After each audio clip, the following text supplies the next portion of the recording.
మీ business ఏదైనా మీ ఊర్లో promotion చేయాలంటే అది సుమన్ టీవీతోనే సాధ్యం. ఇప్పుడే సంప్రదించండి. Hi viewers, welcome to Suman TV Kothagudem. Kothagudem దగ్గర ఉన్న నీలాద్రి గురించి తెలిసిన వాళ్ళు చాలా మంది ఉన్నారు, అలాగే తెలియని వాళ్ళు కూడా కొంతమంది ఉన్నారు. మరి ఆ నీలాద్రి ఆలయ చరిత్ర విశిష్టత ఏంటి, దాని గొప్పదనం ఏంటి, మరి అక్కడికి వెళ్తే కోరిన కోరికలు నెరవేరుతాయి అంటారు కదా, మరి దానికి వెళ్లే మార్గం ఏంటి అనేది మా ఈ వీడియో. నీలాద్రికి చేరుకోవడానికి కొత్తగూడెం నుంచి 48 కిలోమీటర్లు రాంవరం చంద్రగొండ మీదుగా సత్తుపల్లి వెళ్లే మార్గంలో ప్రయాణిస్తే మనకి పెనుబల్లి మండలంలో మహాశివుడు కొలువై ఉన్నారు. సో మరి ఇంకెందుకు ఆలస్యం, వెళ్దాం పదండి.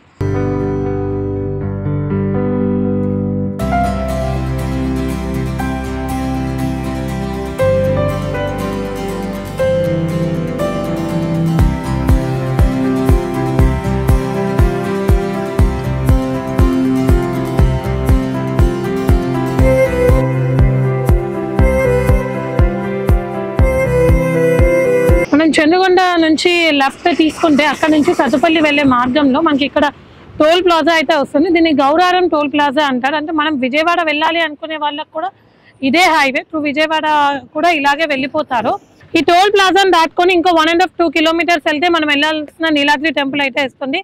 సో మెయిన్ రోడ్ మీదనే మనకి లెఫ్ట్ సైడ్ లో ఒక ఆర్చ్ కనిపిస్తుంది. అక్కడ నుంచి లోపలికి వెళ్ళిపోతే ఒక 4 కిలోమీటర్స్ వెళ్తే టెంపుల్ కి రీచ్ అవుతాం.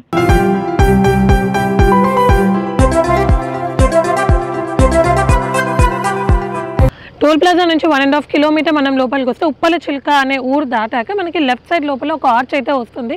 సో ఇదే ఆర్చ్ ఇక్కడ నుంచే మనం నీలాద్రి టెంపుల్కి అయితే వెళ్ళాలి. సో లోపల ఒక 4 కిలోమీటర్స్ అయితే ఉంటుంది. సో వచ్చి వెళ్ళే వారికి భక్తుల ఐడెంటిఫికేషన్ కోసము ఇక్కడ ఆర్చ్ అయితే నిర్మించారు. సో ఈ ఆర్చ్ మీరే మనం చూసినట్టయితే అద్భుతంగా శివ పార్వతుల విగ్రహాలు అయితే ఉన్నాయి. సో ఒకసారి లోపలికి వెళ్ళి ఆ మహాశివుని దర్శనం కూడా చేసేసుకుందాం.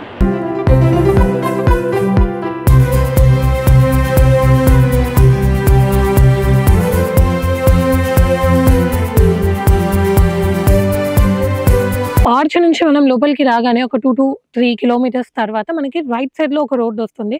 సో అక్కడ మనకి ఒక చిన్న బోర్డ్ కూడా ఉంది నీలాద్రి అని. సో ఆ రైట్ తీసుకొని మనం లోపలికి వచ్చాక మళ్ళీ రైట్ సైడ్ లో ఒక పెద్ద చెరువు, అక్కడ నుంచి ఇంకా రోడ్ మొత్తం కూడా టెంపుల్ వరకు కూడా మొత్తం ఫారెస్ట్ ఏరియా, రోడ్డుకున్న ఇరువైపులా ఉన్న చెట్లు స్వామివారి దర్శనానికి వస్తున్న భక్తులకి స్వాగతం పలుకుతున్నట్టుగా ఎంతో ఆహ్లాదకరమైన వాతావరణం. కాసేపు ఇక్కడ ఆగితే అసలు బయట ప్రపంచం కూడా తెలియదు అన్నంత ప్రశాంతత అయితే ఇక్కడ ఉంది. సో ఇలాంటి సుందరమైన ప్రకృతి నర్మ, ఆహ్లాదకరమైన వాతావరణం, ప్రశాంతమైన వాతావరణం నర్మన ఇక్కడ మహాశివుడు మనకి నీలాద్రీశ్వరునిగా మనకి దర్శనం ఇస్తారు. మరి ఆ స్వామి వారిని ఇంకా ఎప్పుడు దర్శించుకోవాలి, ఇంకా ఎంత దూరం అనే ఎగ్జైట్మెంట్ అయితే ఉంది. సో మనం వెళ్ళి ఆ శివయ్య దర్శనం అయితే చేసుకుందాం.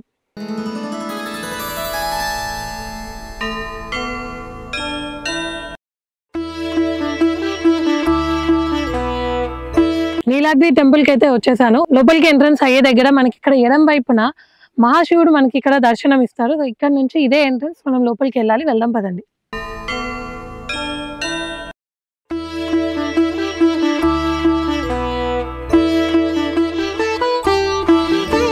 ప్రవేశ మార్గం నుంచి లోపలికి రాగానే గోపురం దర్శనం ఇస్తుంది. దాని ఎదురుగానే స్వామివారు మనకి ఇక్కడ లింగ రూపంలో దర్శనం ఇస్తారు.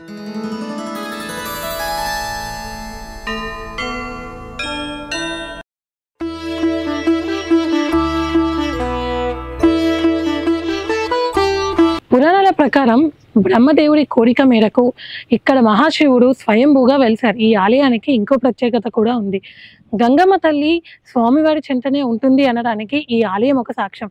ముందుగా మనం లోపలికి వెళ్ళి ఆ నీలాద్రీశ్వరుని దర్శనాన్ని చేసుకుందాం.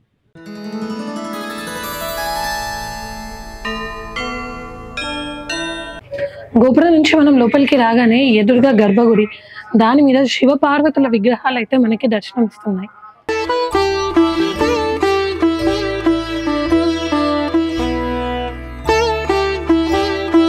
మరికొన్ని రోజులలో మనకి మహాశివరాత్రి పర్వదినం అయితే ఉంది. ఈ సందర్భంగా నీలాద్రీశ్వర ఆలయానికి స్వామివారికి రంగులతో ముస్తాబ్ చేస్తున్నారు.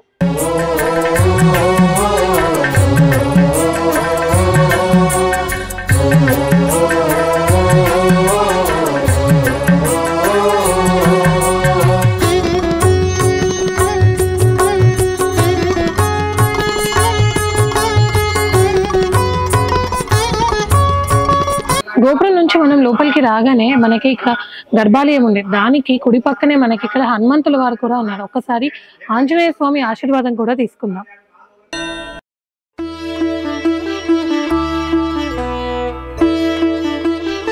ఆంజనేయ స్వామి పక్కనే మనకి ఇక్కడ నవగ్రహాల మండపం కూడా ఉంది.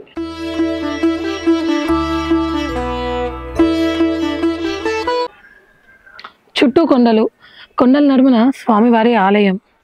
360 రోజులు కూడా ఇక్కడ భక్తుల తాకిడి ఎక్కువగానే ఉంటుంది. అందులో మహాశివరాత్రి గురించి మనం చెప్పాలంటే ఇక్కడ ఉన్న ప్రజలందరికీ కూడా ముందుగా గుర్తొచ్చేది నీలాద్రీశ్వరుడే. మరి ఆ మహాశివరాత్రి ఇక్కడ ఎంతో ఘనంగా కన్నుల పండుగగా జరుగుతుంది. కోరిన కోరికలు తీర్చే ఇష్ట దైవంగా ఇక్కడ ఎంతో మందికి నీలాద్రీశ్వరుడు దర్శనమిస్తూ ఉంటారు.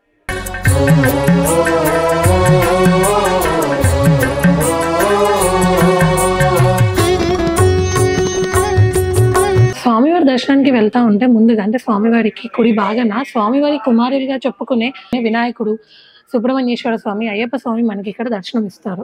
బాల త్రిపుర సుందరి, ఇది శ్రీచక్రం అంటారు. ఇది స్వామివారి పైన ఉంటుంది. ఇది కాకతీయుల కాలం ఉన్నటువంటి వెలిసినటువంటి ఈ యొక్క స్వామివారు మనకి నీలాద్రీశ్వరుడుగా మనకి జరుగుతూ ఉంది. అదేవిధంగా ఇక్కడికి శివరాత్రి రోజున 2 లక్షల మంది మనకి భక్తులు వస్తూ ఉంటారు. అదేవిధంగా కార్తీక మాసంలో స్వామివారికి రుద్రాభిషేకం జరుగుతుంది నమ్మకం చమకంతో. అదేవిధంగా శివరాత్రి రోజున అన్నదానం కూడా ఉంటుంది. ఒక 30,000 మందికి స్వామివారి ద్వారా ఈ అన్నదానం జరుగుతుంది. మరి ఎక్కడెక్కడి నుంచి వచ్చినటువంటి భక్తులకు అన్ని సౌకర్యాలు కూడా కల్పిస్తూ ఆ స్వామివారి యొక్క దేవుళ్ళను పొందించుకుంటూ ఆ స్వామివారి కృపకి పాత్రలు అవుతూ ఉంటారు. అదేవిధంగా ఈ యొక్క దేవాలయంలో కొబ్బరికాయ పట్టుకొని 3 ప్రదక్షిణాలు కనుక చేసినట్టు వాళ్ళ యొక్క కోరిక తీరుతుంది. అదేవిధంగా ఆ యొక్క భక్తునికి కోరిక మేరకు మళ్ళా శివరాత్రి వచ్చేటప్పటి వల్ల ఆ యొక్క కోరిక నెరవేరుతుంది. కాబట్టి ఆ స్వామి ఎల్లవేళలా ఈ యొక్క భక్తుల్ని రక్షించుకుంటూ మనకి గత 20 సంవత్సరాల నుంచి కూడా ధూపదీప నైవేద్యాలు నిత్యం కూడా జరుగుతున్నాయి. అదేవిధంగా ఇది ఎండోమెంట్లో కూడా వెళ్ళిపోయింది ఇది. కాబట్టి వచ్చినటువంటి భక్తులు అందరూ కూడా ఇతర దేశాల నుంచి ఇతర ప్రాంతాల నుంచి కూడా వస్తూ ఉంటారు. వాళ్ళకి సౌకర్యాలు కూడా అన్నీ కల్పిస్తూ ఆ యొక్క స్వామివారికి సేవలో నిమగ్నమై ఆ యొక్క స్వామివారి ఆశీస్సులు పొందాలని చెప్పి మరీ కోరుతున్నాం. ఏ ఆలయంలో అయినా కూడా దేవతామూర్తులకి మనము ఒక్కసారి ధూపం పెట్టామంటే అది మొత్తం కవర్ చేస్తాను. కానీ ఇక్కడ మాత్రం విశేషంగా ధూపం కేవలం అంటే స్వామివారిని కవర్ చేయకుండా పైన ఉన్న రూఫ్కి మాత్రమే అది మొత్తం చుట్టుకొని పోతుంది. అంటే ఎంత ధూపం వేసినా ఎంత పొగ వచ్చినా కూడా ఇక్కడ స్వామివారిని వచ్చే భక్తులు క్లియర్గా చూడొచ్చు. నీలాద్రీశ్వర స్వామివారి మహిమలని ఇంకా మనకి తెలియజేయడానికి ఇక్కడ మనతో పాటు కొంతమంది భక్తులు ఉన్నారు. వారిని అడిగి మనం తెలుసుకున్నాం. అమ్మ నమస్తే అమ్మ, మీ పేరు? పద్మ అండి. ఎక్కడి నుంచి వస్తున్నారు? కోడూరు నుంచి. ఎన్ని సంవత్సరాల నుంచి వస్తున్నారమ్మా? మా చిన్న పిల్లల కాడి నుంచి వస్తున్నామండి. ఆయన మహిమలు చెప్పేది కాదు, అంతా ఇంత కాదు అసలు. ఇక చెప్పడానికి తరం కాదనుకోండి. ఇది అనుకుంటే మాకు ఆ నిమిషంలో అట్ట అయిపోయిన ఈ రోజులు కూడా ఉన్నాయండి. అంత సత్యం కల్లా స్వామి అండి. అమ్మ మీరు ఎక్కడి నుంచి వస్తున్నారు? మేము ఏకొండూరు మండలం అండి, ఎన్టీఆర్ జిల్లా. మేము 20 సంవత్సరాలు బట్టి వస్తున్నామండి. 20 సంవత్సరాలు 10 సంవత్సరాలు బట్టి ముగ్గురు వేస్తున్నామండి. ఇక్కడ చాలా ఫేమస్ అండి.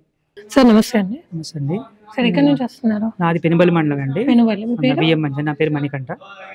ఎన్ని సంవత్సరాల నుంచి వస్తున్నారండి ఆలయానికి? మేము బై బర్త్ చిన్నప్పటి నుంచి కూడా ఇదే ఆలయానికి రావటం అనేది జరుగుతూ ఉంటుంది.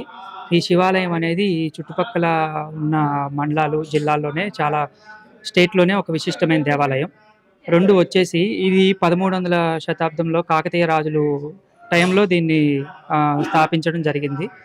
ఇక్కడ అనేది ఎప్పటి నుంచో ఇక్కడ ఒక విశిష్టత ఏంటంటే ఈ నీలాద్రి స్వామి వెనక టెంపుల్ వెనకాల ఒక కొండ అనేది ఉంటుంది. ఆ కొండ ప్రాంతం నుంచి ఎప్పుడు కూడా 365 రోజులు అనేది నిత్యం రావటం జరుగుతుంది. ఈ టెంపుల్ యొక్క విశిష్టత. ఈ శివాలయంలో పూజలు అనేది ప్రత్యేకంగా జరుగుతూ ఉంటాయి. చాలామంది చాలా దూర ప్రాంతాల నుంచి, కొంత పక్క రాష్ట్రాల నుంచి, విదేశాల నుంచి కూడా వచ్చే వాళ్ళు ఉంటారు. ఇక్కడ జరిగే శివరాత్రి ఉత్సవాల్లో మన శివరాత్రికి జరిగే మహాశివరాత్రి ఆ రోజు తిరణాలు కానీ ఏదైనా కానీ ఆ రోజు జరిగే విశేష పూజలు కానీ చాలా ప్రత్యేకంగా ఉంటాయి. మా తాత వాళ్ళు కూడా మాకు చిన్నప్పటి నుంచి గుడి విశిష్టత గురించి కూడా చెప్పడం అనేది జరుగుతూ ఉండేది. మళ్ళా వచ్చేసి ఇక్కడ భక్తులు కూడా విశేషంగా పూజల కోసం కూడా ప్రతి సోమవారం రావటము, అభిషేకాలు చేసుకోవటము అనేది జరుగుతూ ఉంటుంది. అంటే స్వామివారు ఇక్కడ కోరిన కోరికలు నెరవేరుస్తారు అంట కదా, మీ జీవితంలో స్వామివారు చేసిన మహిమ ఏదైనా చెప్తారా? నా జీవితంలో మహిమ అంటే ఇప్పుడు మేము ఎక్కడ నుంచి మీకు చదువుకున్న కాడి నుంచి ఎక్కడికి వచ్చి దండం పెట్టుకొని మా స్టడీకి సంబంధించి కానీ ఏ దండం పెట్టుకున్నా కానీ స్వామివారి అనుగ్రహంతో మాకంతా శుభమే జరుగుతుంది. నీలాద్రీశ్వర స్వామివారి క్షేత్రానికి అసలు క్షేత్రపాలకుడు నరసింహస్వామి. అంటే స్వామివారు ఇక్కడ స్వయంభూగా వెలిసినప్పుడే స్వామివారితో పాటు ఇక్కడ లక్ష్మీ నరసింహస్వామి అలాగే అమ్మవారు కూడా వెలిశారు. కానీ అటు వెళ్ళే మార్గం అనేది లేదు. అంటే ఆ కనిపిస్తున్న దట్టమైన కొండల మీద అక్కడ అమ్మవారి ఆలయం ఉంది. అలాగే నరసింహస్వామి వారు కూడా ఉన్నారు. కానీ అక్కడికి వెళ్ళే మార్గం లేదు, ఎవరు వెళ్ళలేరు కూడా. కాబట్టి ఒక క్షేత్రపాలకుడు అనేవారు ఉండాలి అని చెప్పి ఇక్కడ ఆంజనేయ స్వామిని ప్రతిష్ఠించారు. ఇంతకుముందు నేను మీకు చెప్పినట్టు గంగమ్మ తల్లి శివయ్య చెంటనే ఉంటుంది అని చెప్పాను కదా. సో దానికి సాక్ష్యం ఇప్పుడు ఈ ఆలయం వెనుక భాగంలో ఏవైతే ఇక్కడ కొండలు ఉన్నాయో ఈ చిన్న చిన్న గుట్టల నుంచి ఇక్కడ ఒక నీరు అనేది వస్తుందంట. ఆ నీరు ఎక్కడి నుంచి వస్తుంది ఏంటి అనేది తెలియదు. సో ఇప్పుడు దాని దగ్గరికి అయితే వెళ్దాం.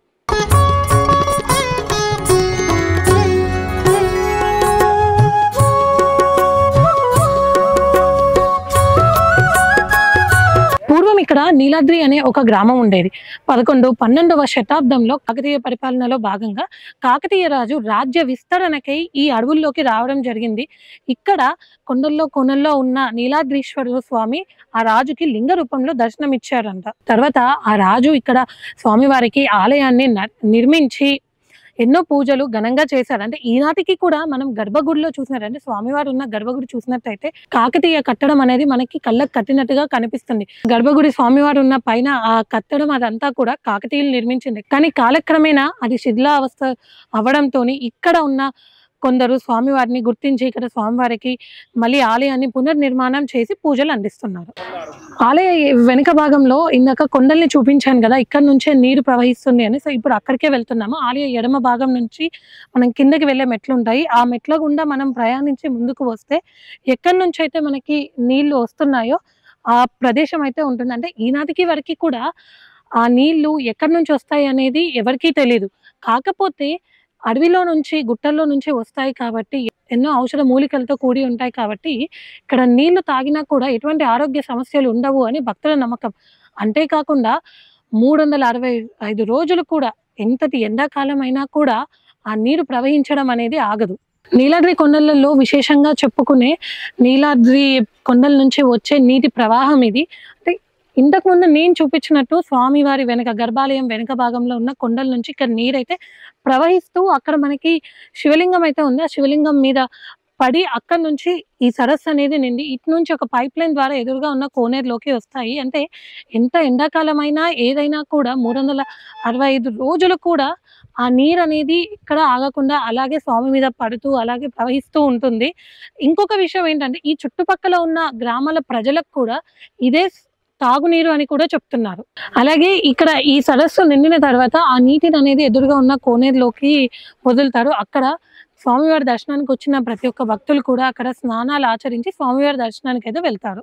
నీలాద్రీశ్వర స్వామి గర్భగుడి వెనక భాగంలో ఉన్న గుట్టకి ఒకవైపు ఏమో నీరు ప్రవహిస్తూ ఉంటుంది, మరొక వైపు గుట్ట మార్గంలో వెళ్తే అంటే ఇప్పుడు నా బ్యాక్గ్రౌండ్ లో ఉన్న ఈ మార్గంలో వెళ్తే అక్కడ మనకి ఒక 1.5 కిలోమీటర్ పైకి ఎక్కాక ఒక బండరాయి పాము ఆకారంలో కనిపిస్తుంది. దాన్ని సర్పకొండ అని కూడా అంటారు. అక్కడ ఈనాటికి కూడా కాకతీయులు వాడిన ఆయుధాల ఆనవాళ్ళు, కాకతీయులకి సంబంధించిన కొన్ని ఆనవాళ్లతో పాటు వాళ్ళు రచించిన లిపి కూడా ఇప్పటికీ స్పష్టంగా ఉందని చెప్తున్నారు.